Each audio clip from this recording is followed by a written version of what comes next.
En 1919, un arqueólogo británico llamado Harry Reginald Hall llegó a un montículo pequeño en el sur de Irak. El lugar se llamaba Tel al-Ubaid. Era una elevación de tierra de apenas medio kilómetro de diámetro, 2 metros sobre el nivel del suelo. No parecía gran cosa. Lo que encontró dentro cambió la comprensión de lo que existía antes de Sumeria. Entre los fragmentos de cerámica, los utensilios y los restos de arquitectura de barro, Hall y sus colegas desenterraron algo que nadie esperaba: figuras de arcilla cocida que representaban seres humanoides, con cabezas alargadas, ojos en forma de almendra, narices afiladas y planas, cuellos delgados y largos, y rasgos faciales que no eran humanos en ningún sentido convencional, eran reptilianos. No una figura, no dos, docenas, en distintas posturas, en distintos sitios de la región. Machos y hembras. Una de ellas, la más perturbadora, muestra a una figura femenina amamantando a una cría. Y esa cría tampoco es humana. Lleva más de un siglo en los museos. El British Museum la tiene. La pregunta que generó no ha encontrado respuesta satisfactoria. Pero eso no es todavía la parte más extraña de esta historia. La civilización ubaidiense no era una cultura menor. Cuando hablamos del período Ubaid, entre aproximadamente el 6500 y el 3800 a.C., estamos hablando de la cultura que precedió directamente a Sumeria. Los ubaidienses construyeron los primeros asentamientos grandes de Mesopotamia, levantaron los primeros templos de arquitectura pública de la región. Desarrollaron sistemas de irrigación, crearon jerarquías sociales complejas, todo lo que asociamos con el inicio de la civilización, la urbanización o la agricultura organizada, la construcción monumental, tiene sus raíces en este periodo. Eridu, que los propios textos sumerios más tarde describirían como la primera ciudad jamás fundada, fue un sitio Ubaid. Esto importa porque significa que estas figuras reptilianas no son el producto de una cultura marginal o primitiva. Son artefactos de la cultura que puso los cimientos de la primera civilización conocida de la historia humana. ¿Por qué esa cultura en ese momento fabricó esto? Los arqueólogos han dado respuestas. Han dicho que podrían ser figuras rituales, pero luego notaron que las posturas, una madre amamantando, figuras de pie con bastones, no coinciden con lo que normalmente asociamos con objetos rituales. Han sugerido que podrían ser juguetes. Han propuesto que podrían ser representaciones de deidades, pero no hay consenso. Y lo que sí se ha documentado claramente es esto: los rasgos reptilianos son consistentes, no son accidentales, no son variaciones de estilo. Quien fabricó estas figuras quería que se vieran exactamente así. Eso ya sería suficiente para detenerse, pero hay que ir a otro continente. A más de 12.000 kilómetros de Tel al-Ubaid, en lo que hoy es México, existe una deidad que los aztecas llamaban Quetzalcóatl, la serpiente emplumada, un ser cuya representación combinaba atributos de ave y reptil, un creador, un dador de conocimiento, un ser que, según algunas tradiciones, enseñó a los humanos las artes de la civilización. No era un dios menor, era uno de los dioses centrales del panteón mesoamericano. Y su culto no empezó con los aztecas. Las representaciones de la serpiente emplumada aparecen en Teotihuacán, construida quizás en el siglo I a.C. Aparecen en los mayas, donde el equivalente es Kukulcán. Aparecen en culturas anteriores todavía. La figura del ser semirreptiliano, asociado al origen de la civilización humana, tiene en Mesoamérica una profundidad histórica de al menos 2000 años documentados, probablemente más. Hay que ser cuidadosos aquí. No estoy diciendo que Quetzalcóatl y las figuras Ubaid sean la misma cosa. No estoy proponiendo una conexión directa entre Mesopotamia y México.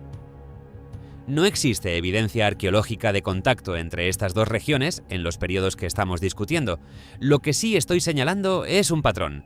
Y el patrón es este: dos civilizaciones que no tuvieron contacto entre sí, separadas por 12.000 kilómetros y miles de años, producen de manera independiente la misma figura central. Un ser que mezcla lo humano con lo reptiliano. Un ser asociado al origen de la civilización. Un ser al que se le rinde culto, se le representa con precisión, se le da una posición central en la cosmología.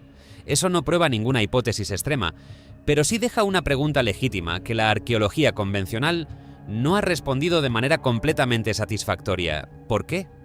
Hay 3 explicaciones posibles que vale la pena examinar con honestidad. La primera es la explicación psicológica universal. Los seres humanos tenemos un miedo instintivo codificado hacia los reptiles. Es evolutivo. Compartimos el planeta con serpientes venenosas y cocodrilos desde antes de ser Homo sapiens. Según esta explicación, el cerebro humano, en cualquier cultura y en cualquier época, tenderá a producir figuras de poder asociadas a lo reptiliano, precisamente porque los reptiles representan algo primordial y amenazante. El dios serpiente no necesita una fuente común porque nace de una fuente que todos los humanos compartimos, el sistema nervioso. Es una explicación razonable, no la descarto, pero tiene un problema, explica la serpiente. Explica el miedo, el monstruo, el enemigo. Lo que no explica tan fácilmente es la combinación específica que encontramos en ambas tradiciones. El ser reptiliano que no aterra sino que civiliza. Que no destruye sino que enseña. Que está asociado no con la muerte sino con el origen de la agricultura, la escritura, el tiempo, el conocimiento. Esa combinación particular es más difícil de explicar solo con psicología evolutiva. La segunda explicación es el arquetipo mitológico.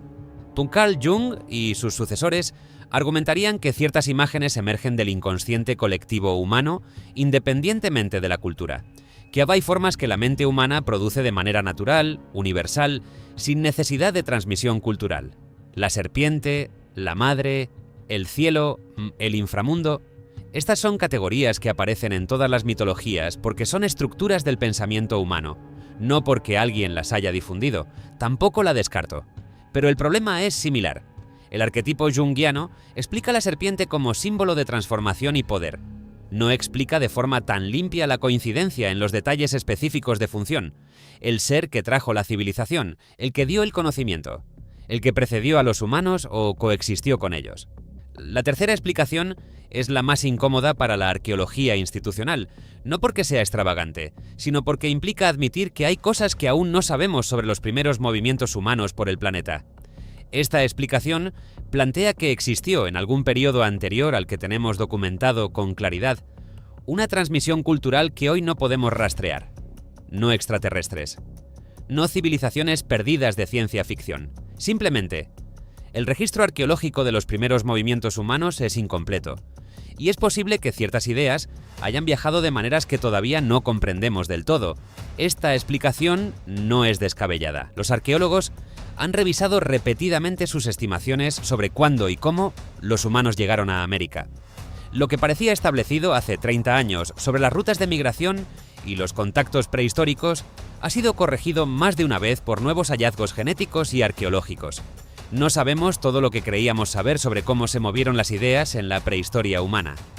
Volvamos a Tel al-Ubaid por un momento, porque hay un detalle en el registro arqueológico que merece atención específica y que raramente se menciona en los resúmenes populares de este tema. Las figuras Ubaid no aparecen solo en un sitio, aparecen en Ur, aparecen en Eridu, aparecen en múltiples yacimientos del sur de Mesopotamia a lo largo de un periodo extendido. Esto sugiere que no eran el producto de una sola comunidad con una práctica local aislada. Eran parte de algo más amplio, más sostenido, más extendido. Y aquí es donde el registro se vuelve más incómodo todavía. Los ubaidienses, como ya mencionamos, precedieron a los sumerios. Y los sumerios, la primera civilización con escritura documentada, con leyes, con astronomía, con literatura, tenían en su propio panteón figuras que los textos describen con características que no son completamente humanas. Los Anunnaki. Seres que, según los propios textos sumerios, interactuaron con los humanos en los tiempos fundacionales, que los textos describen como creadores o supervisores de la humanidad. No estoy afirmando que los Anunnaki fueron extraterrestres, eso sería ir mucho más lejos de lo que el registro permite. Lo que sí es documentable es esto: la idea de seres no completamente humanos asociados al origen de la civilización aparece en los textos sumerios. Y los textos sumerios tienen raíces directas en la cultura Ubaid, y la cultura Ubaid fabricó estas figuras. La línea que conecta esos tres puntos existe. Lo que está al principio de esa línea no lo sabemos.